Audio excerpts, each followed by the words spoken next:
Welcome to Bleav in Colts, where Lawrence Owen and DeQuell Jackson brings you everything about the shoe. What's going on, Colts Nation? Welcome to another episode of Bleav in Colts live stream again with myself and DeQuell Jackson. DeQuell, how's I heard that someone close to you that you knew pretty well passed. Yes. So there's a guy named Trevor Moawad. He is a mental conditioning coach. I actually heard the news through social media this morning. And, it explains why we kind of lost contact some time ago. And I didn't know he was battling cancer for the past 2 years. And he was a guy, and we've talked offline a little bit about it. He was a guy that helped me when I was in a really dark place over 10 years ago.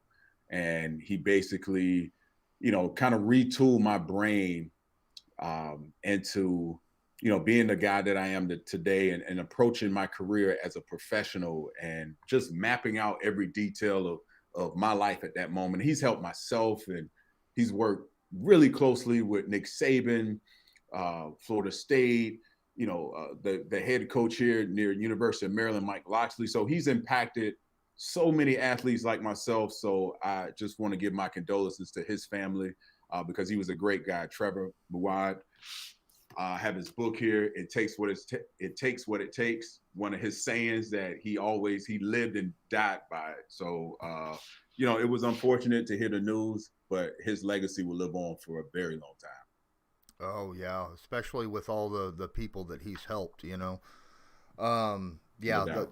can't put a price on your mental health. So that's he was ahead of the curve. He was ahead of the curve. That was over 10 years ago. That's when I really started investing in the mental aspect of my game, not just studying more and watching film more, actually having tools to help your brain process information better. And I was at IMG Academy in Bradenton, Florida years ago. Now they have a football team there, but their facilities were top notch during that time. And it really gave me a lot of tools that I currently use to this day. So I'm a huge component of playing the game above the shoulders, as I like to say, because a lot of athletes just train their bodies. And you have to know, hey, if you're going to be what makes an average player great is up here. It's not necessarily what the physical attributes that you have, but when you can invest up here, the sky's the limit. Speaking of great athletes, the Colts are missing a few of them in practice the last couple days. We're looking at guys like Quentin Nelson, guys like Darius Leonard, Braden Smith, and Xavier Rhodes again for the second straight week in a row. Man, those are four pillars of our team on the starting lineup. If those guys can't go, that's really going to impact, I think, the outcome of the game this Sunday against the Rams. Yeah, you need all your dogs in this fight because you have a lot to play for this upcoming week against the LA Rams. As you mentioned, Darius Leonard has been battling this ankle injury for quite some time. This last game against the Seahawks, he had it taped up. And I know as well as anyone, when you start the season off, not practicing, not getting that flow and creating that routine throughout the season, that impacts not only week 1, but it impacts you throughout week 17 and potentially throughout the playoffs. So it's imperative that the Colts do whatever they can to make sure all their dogs are prepared to play, because no one likes a lingering injury. And the more you play, the more you expose your body, the other injuries that creep up because of what you're having to deal with currently. So it's very concerning to me. Hopefully, as the week progresses, Wednesday and Thursday, these guys can be implemented back into the practice routine. But right now, I'm like you, I'm throwing that caution flag. Absolutely. Another caution flag that I'm worried about, the Braden Smith thing, right? I mean, he had a foot injury apparently happened during the game against Seattle, but didn't report it until Monday on the walkthrough, come in and said, my foot hurts. And now the Colts aren't giving any kind of details on what the injury is or anything of that. Is that a common thing to where teams won't let anyone know? Yeah, it is. It is sometimes because of the adrenaline, and he may have had a Toradol shot, or that adrenaline is flowing. You know, it takes a day or two for your body really to calm down, and then when you get up and get active, you realize, holy crap, my ankle isn't feeling right, or my shoulder has a tweak. And a lot of times, guys, early in the season, you want to avoid the training room, because when you decide to go in that training room, you're on the list. You have to come to treatment early every morning until you're 100% healthy. And as we just talked about, once you start off with an ailing injury, other things start to creep up. So no, there's not many guys that enjoy being in the training room because you can't get out. I mean, you're talking about the day starts at 8:30. Some guys show up a tad bit early, maybe an hour earlier. But when you are, obviously every guy wants to be healthy, but when you have to go to the training room, you're up at 5 in the morning. You have to get there at 5 in the morning to take care of an injury that may or may not keep you from the game. So aside from that, it does happen. Some things you just don't feel right away. And a big guy like himself, I mean, he had a tough outing. I'm not surprised there's something ailing him at this moment, but hopefully he's okay. Wednesday he can get his body back, take a day off, and hopefully on Thursday and Friday. If he doesn't practice on Friday, then that's really concerning, because Friday everywhere in the National Football League is third down day. That's the most critical, down in the, throughout the National Football League, and it's important on both sides. So if a guy has anything kind of nagging, you sit him out Wednesday, you kind of throw him in the mix Thursday, and Friday is the day you want to see him moving in and out and doing third down day and short yardage day and so forth. So it's going to be interesting, and I'm going to definitely keep an eye on this moving forward. Oh, definitely got to keep an eye on Quentin Nelson. I expect Nelson and Leonard to play, like we was talking earlier. It's nagging injuries it's been dealing with for some time, but that I feel like the Colts will probably have them play with those injuries. They're just giving them time off to try to get right as well as they can. But we're talking about three guys on the offensive line between Quentin Nelson, Braden Smith, and let's not forget Eric Fisher, who's been limited for the last week. Yes. These three guys can't go. We're looking at a pass rush from the Rams that's starring guys like Aaron Donald and Leonard Floyd. All right. That's a scary. We thought we were in trouble. We thought that we had a bad outing on Sunday against the Seahawks. We can't have something like that against the Rams. No, I 1,000% agree with you here, Lawrence, because on the other side of things, the LA Rams, that D-line, that's a proven bunch rushing the passer. Mm-hmm. And if you paid attention to the film and you watch our O-line play last week, you better believe Sean McVay and that defensive staff is trying to manipulate ways to move number 99, which is Aaron Donald, around to whatever glaring weak spot that we have on our offensive line to expose it. So if we don't have any of those guys available, even if they are available, we know they're playing on one leg. They're going to be, it's a target on their back. So it's going to be interesting to see. This is like I said, this is a proven bunch on the D-line standpoint for the Rams. But this, like, we have to find ways to either get the ball out of Carson Wentz's hands very quickly, run the ball, win the time of possession. We have to do things to negate some of those glaring holes at this moment. Speaking of running the ball, I just got off recording with LA Football Podcast, and he's a little worried about the run D. The Rams do not like to stack the box against the run. Yes. And the Colts have got quite a good running back stable. Do you think that Indy should really lean heavily on that aspect of their game in order to help Carson Wentz out? Hell yeah. I watched the same game that you watched. That was concerning to me it was concerning, but it benefits us, because if you look at last game with the LA Rams, I forget the running back's name from Chicago, but he had some pretty decent runs for 30 yards and 20 yards and 40. So there is some positivity, in terms of, helping our O-line. Hey, run blocking is easy. When you become an O-line, that's the first thing you learn how to do is run run block. So that is fair to say from the Rams standpoint. It's a way to keep Aaron Donald kind of stabilized. When he's able to pin his ears back and he knows it's 3rd and long or 2nd and long, that's when the game becomes very difficult for Carson Wentz, because now you have to throw the ball deeper down the field. You got to create more chunk plays down the field, and that's what we want to avoid. We want to get in 3rd and medium and win 1st down and those type of things, and that will come with running the football and being committed to running the football against this Rams defense. Absolutely. So there was a lot of question marks around Carson Wentz in this game. You and I, we said that, we thought that Wentz played pretty good considering the circumstances. But we go back and we look at his time to throw, and it's one of the worst in the NFL during week 1. It was like 2.8, 2.9 seconds. That's pretty long. Where do you feel that because obviously we don't want Carson Wentz holding the ball too long against this defense. What can the Colts do to help alleviate that? Sure. The first thing that comes to mind is receiver bubble screens. It's just like a run play, but you're able to get those D linemen running from sideline to sideline. Let's tire them out. Another thing is hurry up offense. Let's hurry them up. Let's get them off track. Let's get Aaron Donald off the field. Let's get him a breather. Excuse me.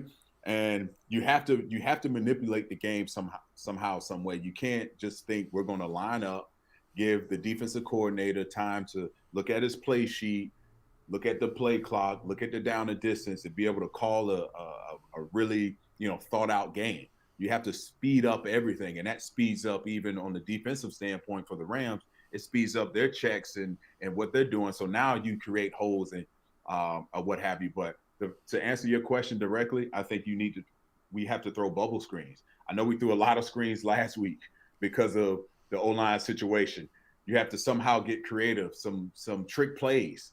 Frank Wright has them in his bag. You have to go to that bag of tricks that he has to see how the Rams are going to defend this football team. And you see what works, you jot it down. You see what doesn't, you don't come back to it. But somehow, some way, the running game has to work. The defense definitely have their work cut out. I think they're going to step up to the plate, because if they can sustain that momentum. They played within the second half, only giving up 7 points and kind of stalling Russell Wilson-led offense. If they can carry that over to this week and Lucas Oil, I like our chances. All right. So interesting stuff here in the chat. We got Daryl Ingram, long-time follower of mine, says, DeQuell, big fan of yours from Canada. Really enjoyed your game, especially when you played for Indy. Go Colts. Canada showing some love. Yeah, that's right, man. I really appreciate you being in here. All of you guys that are in. Charday Loading talks about we need to focus on winning the division. How important is a game against the Rams, even though it's not a divisional game? We'll see it unfold the later part of the season. Obviously, winning your conference game is very important. Winning your division is very important. But we'll see how the other AFC South teams fare against outside opponents in the NFC, because we won't see it right now. We're not going to see it right now. It's the middle to the later part of the season, seedings and what have you. So it's very important. You want to win every game, obviously. As a competitor, you want to win every game. And you need to win the games that you're supposed to win. This one here is a 50-50 game where these are two playoff caliber teams, because – let's face it, if the Colts go on a run, which we all believe they can, and they go to the Super Bowl, this is a team that they could potentially play again. So we don't know at this moment what implications it may have, but every game is important. And, this is not only is it an important game, but this is a great test for our football team up front. Our offensive line to get back on track, our defensive line to get back on track, and this team to get some confidence going into the following weeks, because this is a good football team. They can beat a great football team. That's going to spill over to the following weeks. And as a former player, it is very important. Guys, look at those games when you're playing elite talent. And if you can beat elite talented teams, that's going to give you confidence to win within your division and so forth. Great. So, here's the thing is when I was sitting there and I was talking to the guy from LA Football Podcast, Yes. Ryan, he seems to not realize. He's like, why haven't the Colts been able to develop wide receivers outside of T.Y. Hilton? No one's a name, and that got me thinking. Starting a different quarterback every year for 4 years straight, that's got to play into it, don't it? Yeah, no doubt. No doubt. Ever since Andrew Luck left, he retired, Chris Ballard is trying to figure out this roster, and I think he's done a damn good job of building outside and now coming in. You have a court. Your team was a top 10 defense last year. Your offense was, I Bleav, top 10 in scoring offense. So it wasn't just the quarterback. We could all agree last year Phillip Rivers wasn't the guy that he was when he walked into the league. He chose this team because they were well stacked in all the other areas. So I think the football guys have sprinkled the football magic on this franchise to go from Peyton Manning to Andrew Luck. And now you're still in a very solid position to make a run in the playoffs and ultimately win a Super Bowl. But in terms of receivers, of answering that question, they had needed to make a big spill in free agency because you had a solid football team. Now, when I was there in 2014 and 2016, we had Reggie Wayne, T.Y. We had a ton of guys that were playmakers, Frank Gore. So it kind of shifts and, it shifts. But Chris Ballard, I think he's done a phenomenal job. Hey, if there's a receiver that could potentially help this football team, great. But I don't think that's Chris Ballard's mind. He's building the defense. He's building an offensive line. Something that we hadn't been really great at, even when Andrew Luck was here. Now, if Chris Ballard, I'm throwing a hypothetical out there now, if Chris Ballard ran this football team years ago, who's to say that Andrew Luck wouldn't have retired? He would have been healthier. We would have made a deeper run, some odd years ago. So there's a lot of what ifs. We can play that game all day, but I don't think the Colts have necessarily needed a big dynamic playmaker at the receiver position. Okay. Speaking of, it helps. Yeah, it always helps. It always helps. But I don't know. I'm of the opinion if you have a bunch of producers, not a main go-to guy, but a bunch of what you would consider number twos on a team, then I feel like that's harder to defend, right? Because no doubt. Yeah, no doubt. Because T.Y. Hilton has had a heck of a career. He's one of the most underrated receivers there are for his size and what he's been able to accomplish in a short time. Not a short time because he's a veteran, but obviously he's dealing with some injuries now, and that happens in this game. But T.Y. isn't the biggest guy. He's been able to be a number one receiver and hold his own with Reggie Wayne was there and Andre Johnson was there, and he was still the main focal point. So we can't overlook the contribution T.Y. Hilton has made for this football team. Yes. Let's see here. Talking about let's go flip on the defensive side because they've got their work cut out for them, at least in the passing game. Matt Stafford and that passing game looked absolutely phenomenal against a very good Chicago Bears defense. They have so many, and they had weapons that wouldn't even utilize. Like Deshaun Jackson, I think had one catch that game. I forgot he was they went to commercial, and I forgot he was on the football team. I'm like, wait, they have Deshaun Jackson? Oh, right? My God. They have speed, man. They have speed, but I agree with you. Man, Matt Stafford is definitely – this is his year. I think this guy has the mental mindset of I finally got a creative play caller. I finally have a defense. I finally have a complete team around me because – years ago, we looked at him as being the savior because we were blessed with the Tom Brady's of the world and the Peyton Mannings of the world. Well, that's not him. Every decent quarterback or elite quarterback needs a team around it. you take Brady out of the equation. I think this is a scary football team. And like I mentioned earlier, if the Colts can somehow win this football game, not shoot themselves in the foot, not turn the ball over, not give up big plays by miscommunication on the back end. You can be a quality football team like this. Man, this gives me a lot of confidence moving forward. And, you talk about the weapons they have on offense, Cooper Kupp. And, that's another guy that you need to, on third down, that guy is so elusive. Oh, and guess who's going to probably be matched up on him a ton is our buddy Darius Leonard. And he's hobbled right now. And I know what it feels like to have a guy like Wes Welker or whatever of these slot receivers that used to play for the New England Patriots. And I knew when it was coming. They'll spread you out in trips. Darius Leonard, because of his speed, he's going to be matched on the number 3 receiver. Typically, it's going to be a Cooper Kupp or one of these slice and dice type of guys. They're going to go after him. They're definitely going to go after him. So it's important that we play with the lead. We don't play from behind, that we can, help ourselves here and win that time of possession. But the Los Angeles Rams is a scary, scary team. Yeah, don't forget. I mean, they've got Robert Woods too. That man can be some danger. That's a lot of weapons for Matt Stafford. I mean, a lot. And last week, we watched Khari Willis let one guy get behind him twice, which was half the score for Seattle last week. They have multiple people that can get behind our defense, and that worries me a lot. It's a head scratcher. Mm-hmm. It's definitely a head scratcher. Man, yeah, we have to be able to take the big plays off of us. We can't give them up defensively.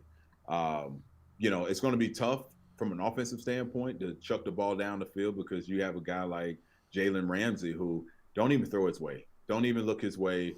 The guy is just a savvy vet, can still challenge receivers, still plays great in zone coverage. I think this is going to be a very interesting game because the Colts, they can't afford to go down 0-2 and lose your first 2 home games at home because I don't know what the statistics say now, but I know when I was playing, the percentage of you making the playoffs were very low if you were to lose 2 games in a row. So I think they all understand that. I think Frank Reich has probably, really got the attention of those guys because this isn't indicative of what this football team can play like and will be as the weeks pile up. But I do think we have opportunities because the Rams defense has shown, as we talked about, vulnerability of stopping the run. They're great at rushing the passer.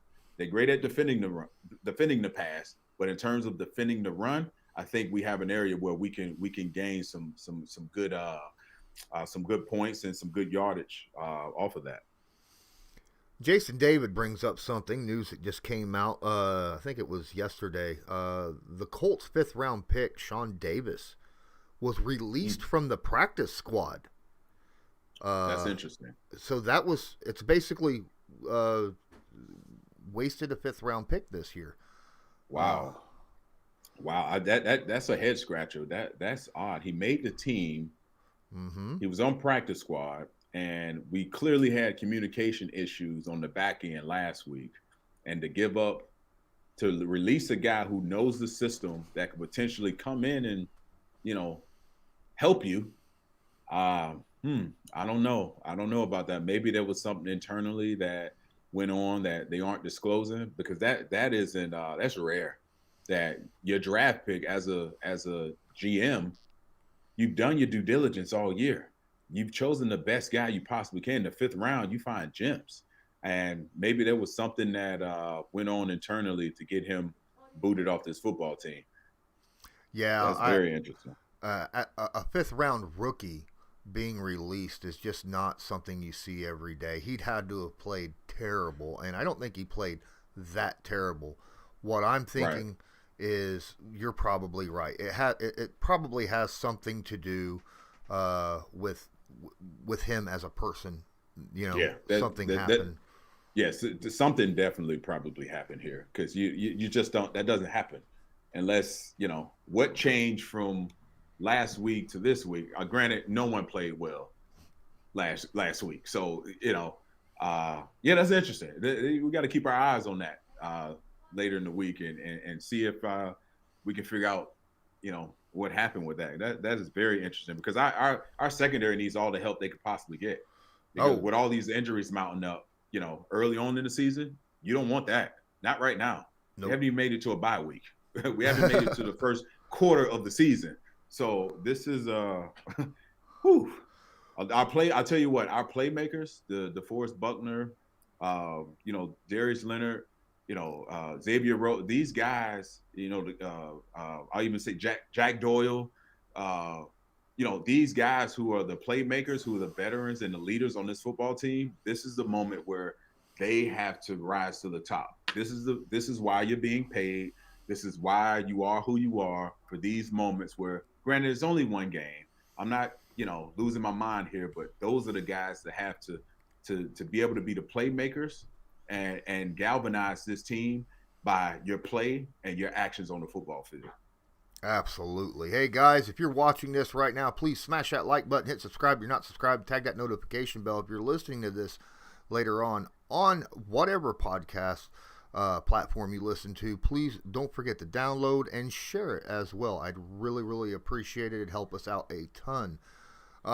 So, yeah, you talked about the bye, and Alpha Wolf in the chat says we got a long way before that bye. Long way.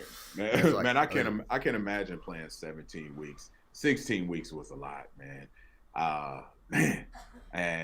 And I remember, Lawrence, when you go into a season, you want to be as healthy as possible, because mentally, when you don't feel like you're at your best when you start the season, it affects you mentally. It's going to affect you down the road, and what gets you out of that is a win. You feel better. Your body it's amazing how good your body feels when you win a football game. These guys hadn't won since last season, so you put in all this work in the off season, and then you get to OTAs and mini camp and training camp and first game. Not only do you get beat in a bad way. You don't play really good football. So these guys are itching to play really good football. And the LA Rams, they're in the house. I'm sure it's going to be a packed crowd. They're going to be ready to see their team play the way they know they Bleav they can play. We all will be watching. It's going to be I'm interested to see what type of offensive scheme and philosophy Frank Wright and company are how they're going to attack the LA Rams and that front seven of theirs. Absolutely. And find a way to not have the 3 and outs that they had against Seattle, because that is killer. And what causes a lot of 3 and outs is self-inflicted wounds, false starts or miscommunication, missed assignments, things of that nature. One says third down is the most important down, but in my opinion, I think first down might be, because if you get first down right, that makes second and third down so much easier to get if it comes to that. Right. First and third. Third is the more of an emphasis on, your pass rushers and your quarterback and your receivers, being on the same page, right? We get it. You overcome not having a so good first down, but you're right. First down, if you are able to gain, we would always say defense yards and keep them off track. So you get them to 2nd and 7+. Now an offense is playing from behind. They're off track. The way their play sheet their plays are predominantly on schedule plays. And when you get off track, then it throws a wrench in the offensive play callers, thinking. So I agree with you. First down is very crucial. I remember, Greg Minuski, he third and first, and second down, you look for, if you win first down, you're looking for, if you're a defensive player, get back on track, some sort of screen or not gotta have it played, but intermediate route. So yeah, the Colts can't start like that. You're right. They have to find a way to win the first down and make the game easier for them. Get Carson Wentz in that offense to 3rd and 5 or less, and now you're rolling. Now you're creating some momentum. So when it does come, which it will, you're going to get off track on first down, and now you have to go out and make some plays. Now the players have to go out and make plays, and your quarterback has to go out and make great throws, and your offensive line has to protect, and your running backs have to protect. So you want to make the game as easy as possible. You win first down, you control the game, and you also control the time of possession. So there's a good question by my other co-host from Colts Law. Loyalist asks, what goes on into seeing through an offense that uses a lot of pre-snap movement? Mm-hmm. Like, say what goes on in a defensive player with a defensive player, and they're sitting there trying to break down the game, the offensive play call, and you got all this movement going on. How do you see through all that movement to see what's actually going on?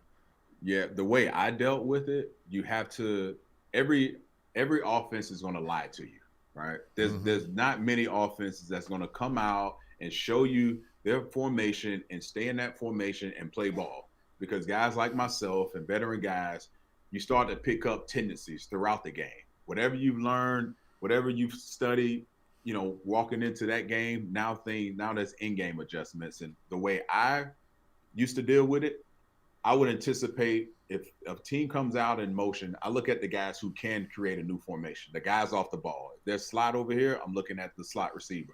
Is he tucked in really tight to the either tight end or tackle? And if he is, more than likely, he's moving back over here. And based on the split, so you have to play the game a couple steps ahead, and it takes film study, it takes experience, and it takes a great play caller to understand, because a lot of times you don't have a lot of guys who can go from one coverage and based on emotion go into an entirely different coverage. It came up last week against the it was in the Chiefs games actually.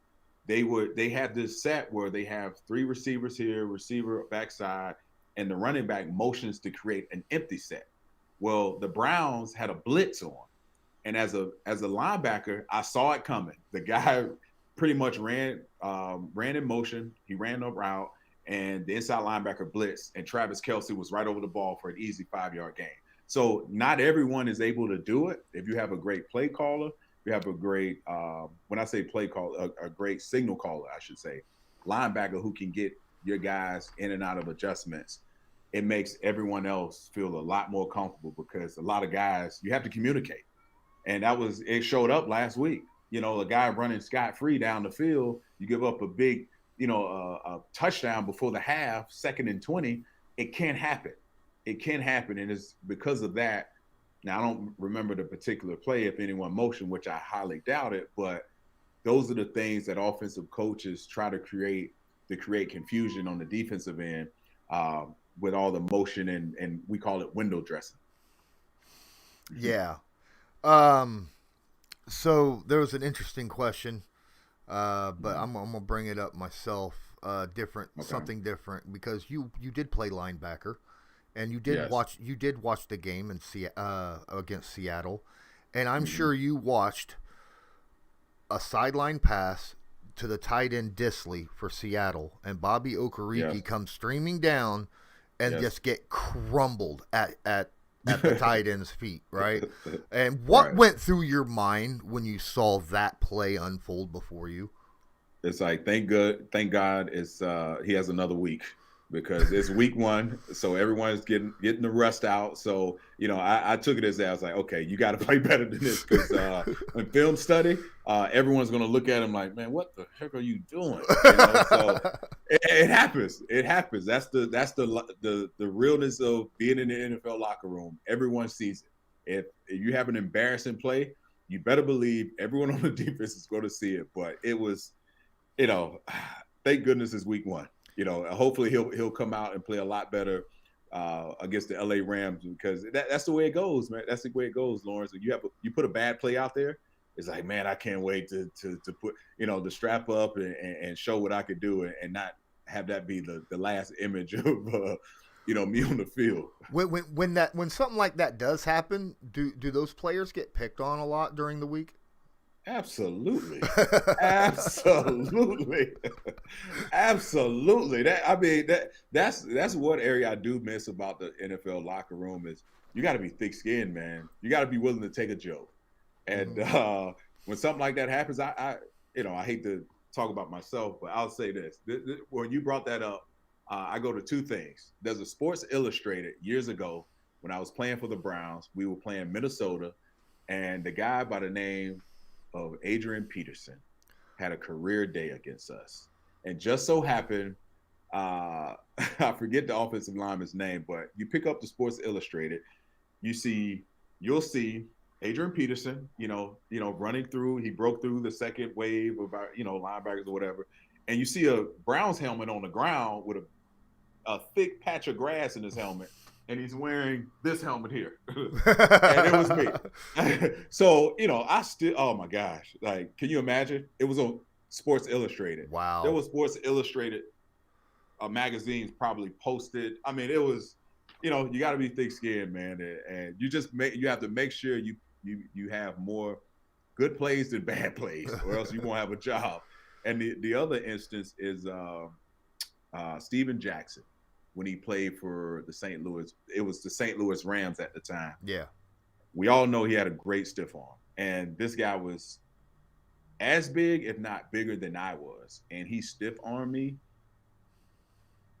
on the sideline up under his team's bleachers, the seating. Yeah, so he stiff-armed me, and I think I ran maybe 10 yards, and I slid underneath their bench, and it was the most embarrassing thing I've ever been a part of. So it happens. It does happen to all of us. If you play long enough, it's going to happen to you. But that's funny you remember all of those great memories. Right. Oh, I don't know if we're still. My stream just flashed and it says live. I don't know if it's still going or not. Hopefully it is, because I'm going to continue going. Yeah. We have to here. Let us know in the chat. All right. Yeah, let us know, man. We're here for you all. Keep the questions coming. All right. Definitely, because there was one question here. Charday Loading asks, who do you think has a better D-line, the Bears or the Colts? Is that a trick question? I mean, the Bears got hits. I mean, they got a certain number 52 themselves. 52. Yeah, him alone, kind of. He's a generational talent. The guy can disrupt the game by himself, and I don't think it's a no-brainer. I think the Bears definitely have a better defensive line, and I can tell you this: if we had a number 52 that would rush off the edge like that man, I don't think what happened last week would have happened as much, because the havoc that guy can create is bar none one of the best to ever do it. Yeah, she's saying, or Charday's saying that she's just asking because the Bears didn't get all that much pressure against Stafford, and that's worrisome. But the one thing we do have is DeForest Buckner and Grover Stewart, and those two guys are very solid in the middle. Sure, they could get pressure on the outside, but Stafford's one of those guys who likes to step up into the pocket. And if we could get pressure with our defensive tackles, that'll stop that, right? Yeah, no doubt. And one thing else you have to remember is Sean McVay and his offense. He likes to get his quarterback outside of the pocket. He loves bootlegs and play action pass. So that actually isn't as traditional as a traditional offense will be in today's game. So Sean McVay does a great job of helping his quarterback, who's somewhat mobile, get outside of the pocket. So guys like Grover Stewart and DeForest Buckner, they would, they obviously pose a threat in the interior of the D-line, but Sean McVay is smart. He helps himself by getting his quarterback out of the pocket and not having him be a statue or standing target. And we all know when that's the case, our pass rush can have a field day at that point. And that's what makes their offense so unique, and you couple that with the reverses and the creativeness that Sean McVay comes up with, and it's an exciting offense to watch, but it's also a very difficult one to defend. Oh yeah, very very difficult. But I do like our front seven against that. But last week the Colts brought a lot of pressure. It's something that Matt Eberflus, you didn't see a lot of extra blitzes and stuff from Matt Eberflus previously. Yeah. And last week we saw a ton of it. We saw a lot of extra blitzes and stuff like that. Guys coming in. I'm almost afraid to see something like that against Matt Stafford in this Rams offense, because if you're bringing an extra guy, that's one less person in coverage, and they got so many weapons. Yeah, I think because the game dictated it last week, because we were down and you had to change the math in a sense and give them a different dose of who we are and break your tendency of how we run our defense. If we see that this week, I don't think it's a good idea, because they do too many sprint outs and rollouts and things of that nature. Either you have to call the right pressure for the right play. If not, you have to play in coverage. As you mentioned, they have too many weapons on the other side, Cooper Kupp and Robert Woods and those guys. And you don't know, it's too early to really know what Sean McVay and a Matthew Stafford-led offense will be. They're still finding out who they are. So it's going to be a touch difficult for Matt Eberflus to figure out, okay, I know Matt Stafford and I know Sean McVay. How are they going to – you have to study last week like it's a blueprint of who they are. You only have one game to show you that. So I think Eberflus is smart enough to know, it's like, hey, we don't want to pressure. We don't want to pressure as much as we did. We got some guys banged up, some of our key guys banged up. We need them healthy, and we need their eyes on Matt Stafford and that unique offense where they give you some misdirection and things of that nature. And when you're blitzing, that means your man-to-man coverage or zone man coverage, some form of man coverage, which we've proven last week. The communication standpoint is not on par of where it needs to be. So hopefully they were able to get those things corrected. But you're right. I think we need to go back to who we are, trust the guys up front to get pressure, hold their gap, stop the run. Let's play fundamental football from a defensive standpoint. And then if the game dictates it, now you can mix it up and add some pressure here and there if you're able to. So I'm going to get to your question, Alpha, finally. Alpha Wolf asked, wonder if we'll actually see Marlon Mack this week.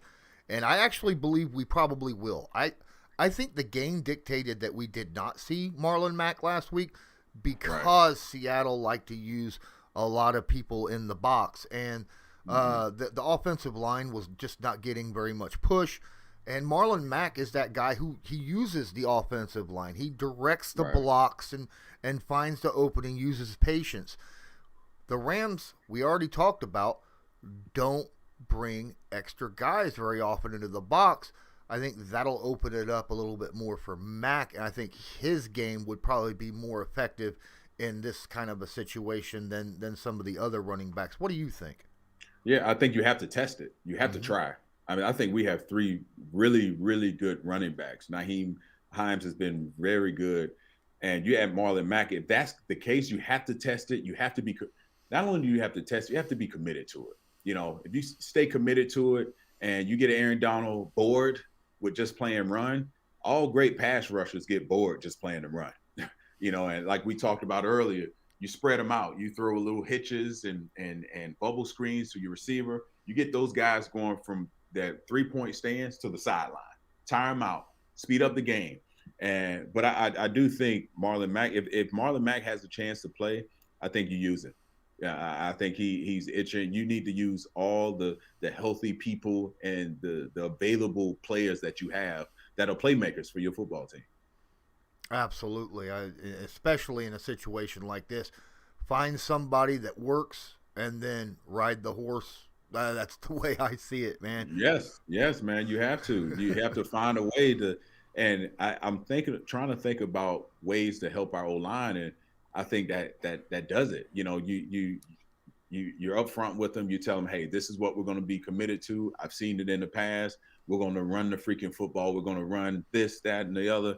We want to get those guys confident and not on their heels to think, oh, heck, are we going to open the game up throwing the football? Do we know what we're going to call? Because last week we didn't fare all that well. Give them confidence. Give them confidence. Test that LA Rams front seven. See if they can hold up. See if they're committed to the stuff in the run and being committed to stuff in the run. And I think you have to constantly take the pressure off of Carson Wentz, for one. Keep him upright, because I'm sure he's banged up, for sure. You don't want to repeat that, that 12, that heavyweight bout that he played by himself,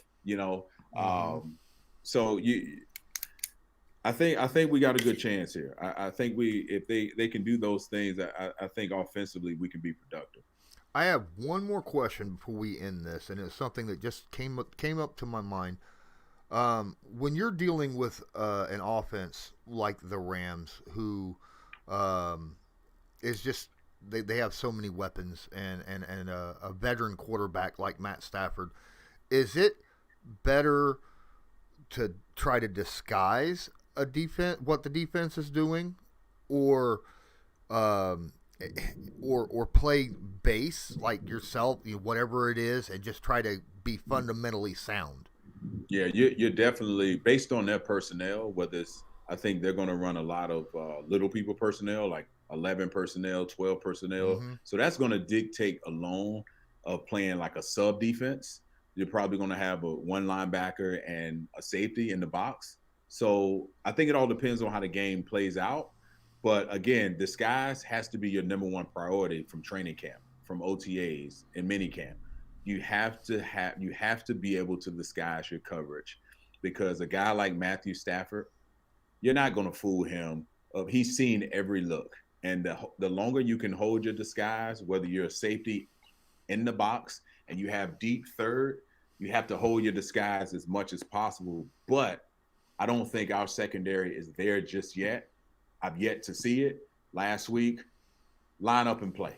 Line up and play. You know what? We're going to play man on man. We don't care if Matthew Stafford knows it at times. But in other times where, you feel confident as a play caller, my guys can disguise this particular coverage we've run 1,000 times throughout the offseason, throughout the summer and training camp.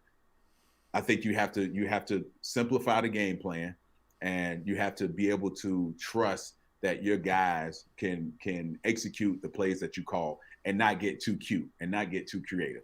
Matt Stafford has seen everything.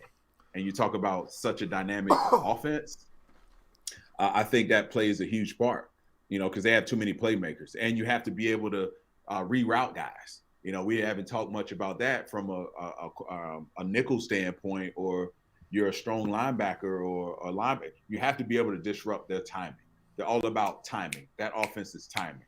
You disrupt that timing within that 5-yard target deal. I think you disrupt that time in your hands defense. Okay, so another question came up. Loyalist brought it up, and that's a very good. You was talking about how you expect them to play a lot of 11 or 12 personnel on offense. Do you think Indy should run a lot of 13 or 22? That you know what? If you're committed to running the football, we'll see a lot of it. We'll see more tight ends in the game. We'll see some counters, some misdirection plays. And when you line up in 12 and 13 and it's, you see one receiver spread out, you're telling me, okay, we trust our guys up front. We trust the guy that we're handing the ball off to, and we're going to be committed to running the football. And now when that happens, now you can play action pass off of this. And now the game's become much easier read for our buddy Carson Wentz. So, yeah, I do think we should see a healthy dose of it early to see how the Rams defense responds to a team that's committed to running the football. But they have to do it. If you think you're going to line up and just out of 11 personnel and shotgun and hand the ball off with a guy like Aaron Donald, who's so quick at the point of attack, I don't see that being successful. Nah, I think you have to put big bodies on him, move him around, double team him, chip him, work up to the next level. You got to keep a body on the body with him. Absolutely. Even if it's Quentin Nelson, you're expecting a lot of Quentin Kelly combos. Yes, no doubt. No doubt. You have to wear him down. He has to be hit multiple times by multiple people every single down. And if not, you trap him because he likes to swim move and blow past guys. You trap right in front of him. You run a draw right in front of him. You force him, not all the time, but when he gets in the rhythm of because he's going to put pressure. He's going to put pressure and stress on our offensive line. That's what he does. That's who he is. And you have to negate that by, letting that, running traps and things of that nature when he's, jumping outside of his gap. Absolutely. All right. So we're going to come to near the end of this. We're going to go ahead. Alpha's screaming. Game predictions.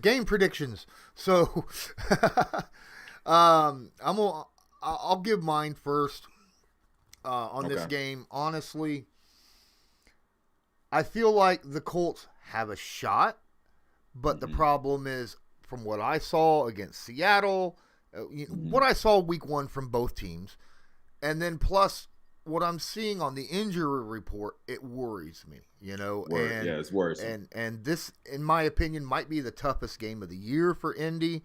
The Rams might be. I mean, there's a lot of people out there that are saying the Bucs are the best team. I think the Rams are right there, as maybe the best team in the NFC. Yes. So I know this is a home game. I understand how important this game is, but the realistic person of me is seeing more of a 31-24 Rams win. I appreciate your honesty. I really do. I appreciate your honesty, and I'm not going to follow you up with that. However, I think they get back on track. I think it's going to be a highly competitive football game. I think all the worries that we have are fair worries to have. However, I think Frank Reich, I think that defense comes to play. I think they shock and give these Rams a dose of what real football in the AFC South, how we really play football here. As far as a prediction score, what'd you say, 31-24? I definitely think I'm going to go 27-17 Colts. Wow. Colts win at home. Holding the Rams to 17 points. Yeah. That's a defensive stand right there. I'm doing it. I Bleav in my Colts D. I Bleav in them. And so do you. I'm saying I really feel like they're going to need that type of victory to really prove to themselves like, hey, last week was a fluke. That isn't us. We didn't expect that from ourselves. And I really feel like this is the moment where Carson Wentz comes to play. Things work well. We get some calls. We're at home. The fans are going to be loud. I really think they need that type of victory. If not, they got some work cut out. Yes, they do. This will be a very, very tough game. I do think the Colts definitely have a shot at winning it if everything goes the way they need it to go, right? They need to dictate this game, not the other way around, the way Seattle was dictating how the Colts played. What do we have defensively? We have 1 turnover and 40 more, or was it 40 was the prediction? How many turnovers? 40. So we have 39 more to go. Maybe hopefully we get 3. We get 3 this weekend. Do you think the halftime festivities of this game might have an effect on the game with the crowd, because you do know what's going on at halftime in this game, right? Yes, I do. You know what? The players, unfortunately, unless the guys can come and hang out at the building and talk to these guys ahead of time, if they don't do any of those things, honestly, the players don't really feel that energy, because you're in the locker room and you're going over checks and, different things. However, I'm sure they've been asked about it a ton. To say it having a huge effect on them, I don't think so. I don't think so, unless, Edgerrin James and those guys come and actually talk to them and hang out with them a night before the game. That's the only, if they don't do that, I don't really see it being weighing heavily on the players right now. A lot of these guys don't even, they're so young, but I don't think it has a huge effect on them. All right. Well, I think it'll have an effect on the crowd, but no doubt. But on the players themselves, I get what you're saying. All right, guys, I appreciate everyone that was watching and listening to this. Please don't forget, smash that like button, hit subscribe if you're not subscribed, tag that notification bell. Go check out DeQuell's podcast. DeQuell, give them a little bit of information about what it is and where they can find it. Yes, please go follow us on Instagram at Athletes Unplugged. I have a podcast. We actually just dropped a new episode yesterday, actually. A funny friend of mine, he's a comedian. He used to play college football. He got injured, but he was able to pivot himself into a comedian role. But aside from that, go check it out. It's me and my friends just talking ball. It's therapeutic. We talk about the good, the bad, the ugly, and everything underneath the sun. So go check it out. Athletes Unplugged. It's on all your major social media platforms. You can go check out DeQuell Jackson on Instagram at DeQuell Jackson without the, what's that called? Apostrophe. Yeah, without that. You can check me out on Twitter at Colts_law, and of course on YouTube, Lawrence Owen. And until next time, I'm Lawrence Owen. That's DeQuell Jackson. And until next time, go Colts. Have a good one.